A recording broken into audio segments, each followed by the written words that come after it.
applaudissements, musique, applaudissements. Et un gâteau délicieux et impressionnant avec seulement 2 ingrédients. La solution, c'est regardez ce que j'ai ici. C'est incroyable qu'un gâteau qui ressemble à ça et avec ce résultat n'ait que 2 ingrédients. 2, rien de plus. C'est facile. C'est une recette qui révolutionne Internet. Je l'ai vue sur de nombreuses chaînes et de nombreux blogs, aussi bien dans ce pays qu'à travers le monde. Et les gens sont stupéfaits. Alors, je l'ai cherché et j'ai fait ma propre version que j'espère que vous allez adorer. Un délicieux gâteau avec seulement 2 ingrédients. Faites attention car je suis sûr qu'ils mettent du pain dans la liste des ingrédients. Nous allons nous arrêter un court instant parce que nous avons seulement besoin de 8 blancs d'œufs et de sucre. Je vais le diviser en 2 parties d'un côté. 300 g pour le caramel et 60 pour la garniture et nous continuons avec la recette. La première chose que nous allons préparer, c'est un caramel très crémeux. Pour cela, il suffit de sucre. Nous mettons le sucre à feu moyen et nous allons le laisser cuire tout seul. Après 5 ou 6 minutes, vous pouvez voir que le centre commence à dorer. Rien, on continue d'attendre. Encore 5 ou 6 minutes passent et vous pouvez voir que la partie au centre commence à se transformer en caramel, ainsi que le fond. C'est donc le bon moment pour remuer. Vous pourriez le faire sans simplement remuer quoi que ce soit en attendant. Mais vous courez le risque qu'une partie du caramel brûle un peu et ait un goût un peu plus comme celui de Cato le churro. Je recommande donc de donner quelques tours pour égaliser la température, alors on lui donne un petit tour assez rapidement et on continue la cuisson. Et je vous dis que tout cela se fait à feu moyen tout le temps. Encore une fois, la partie au centre commence à se liquéfier. D'autres petits tours aussi simples que ça, attendez et donnez-lui un petit tour de temps en temps. Ensuite, prenez cette forme qui ressemble à une sorte de biscuit. En dessous, il y a déjà le liquide prêt, mais la partie supérieure est encore un peu épaisse avec de la crème, donc nous allons lui donner encore quelques tours. Vous pouvez voir que maintenant, c'est presque prêt, donc on pourrait l'utiliser. Mais je vais attendre encore 5 ou 10 minutes pour que ce soit complètement liquide. Maintenant, nous allons lui donner les derniers tours et je pense qu'avec cette texture, c'est parfait. Quelques petits tours et immédiatement, nous pouvons profiter de la dernière touche. Et voilà, nous avons le caramel, nous croyons, une étape prête à être dégustée pleinement.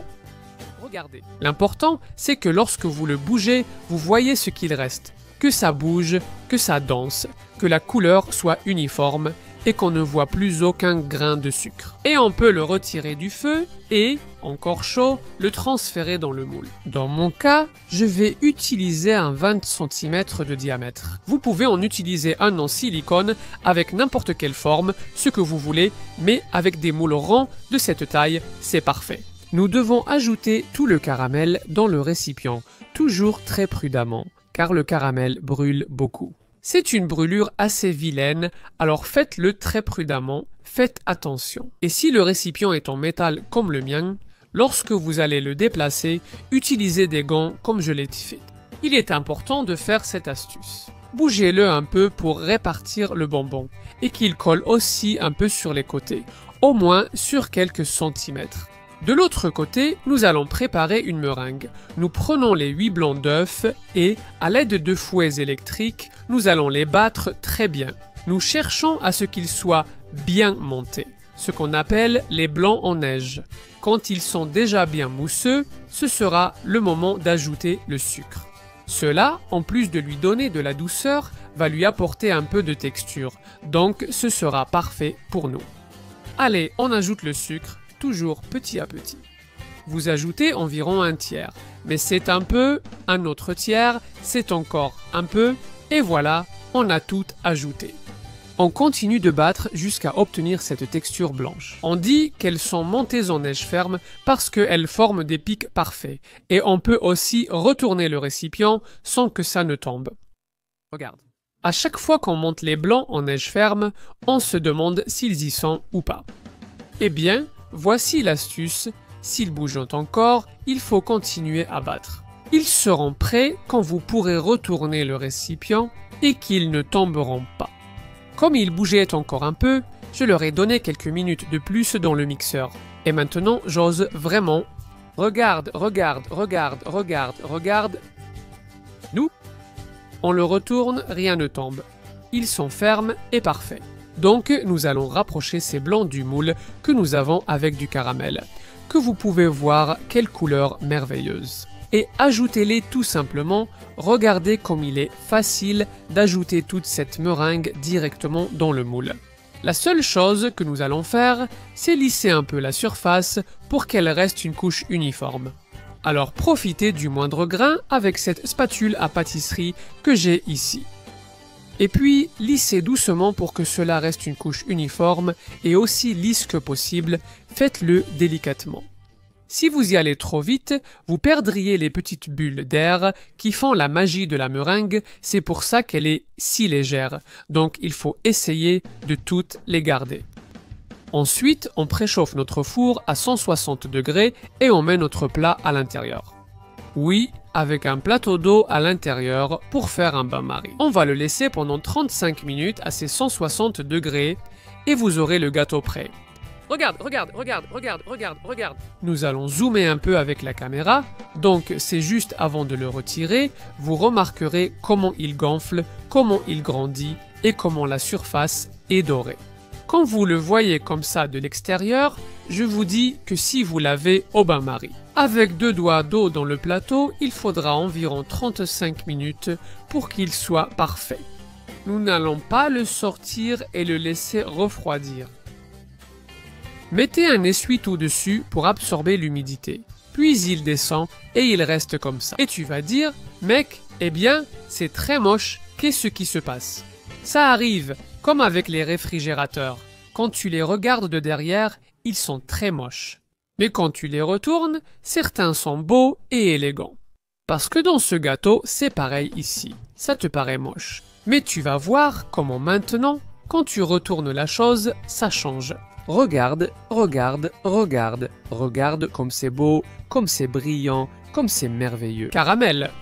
Un gâteau au caramel et à la meringue préparé assez rapidement, assez facilement.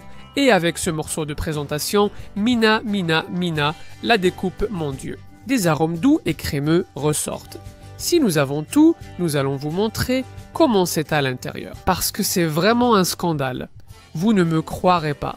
Mais c'est super bon. Si vous aimez le caramel avec cette recette, c'est que vous allez vous régaler. Regardez, regardez, regardez, regardez, quelle découpe parfaite. Voici le résultat d'un gâteau super facile avec une saveur impressionnante. J'espère que la recette vous a plu et surtout que vous serez encouragé à la préparer. Je suis convaincu que cela va vous surprendre. Un délicieux gâteau préparé de manière très simple m'est arrivé et maintenant c'est le moment du meilleur. Comment l'avons-nous? Qu'est-ce qui est bon? La vérité, c'est que c'est très surprenant. C'est comme une meringue avec un peu plus de consistance, comme si on avait ajouté un peu de gélatine. Le point reste aussi imprégné de la saveur du caramel, ce qui est vraiment incroyable. C'est étonnant comme les meringues molles sont délicieuses. Cet air qu'elle contient à l'intérieur est imprégné de la puissance de la saveur du caramel. Et c'est spectaculaire. J'espère que l'idée vous a plu. Dites-moi ci-dessous dans les commentaires si vous voulez plus de recettes avec peu d'ingrédients. Si je vois que vous êtes motivé, peut-être que j'en chercherai une autre. Aussi, regardez, regardez, regardez cette vidéo. Vous devez entrer pour voir à quoi ressemble FA et vous pouvez cliquer ici. Activez la cloche et les notifications. Et ainsi de suite. Tous les mercredis et samedis, ils nous avertiront que nous avons une nouvelle recette pour vous. Et ici en bas, pour vous abonner à notre chaîne de recettes salées. Ou pas, seulement un demi-point de calme.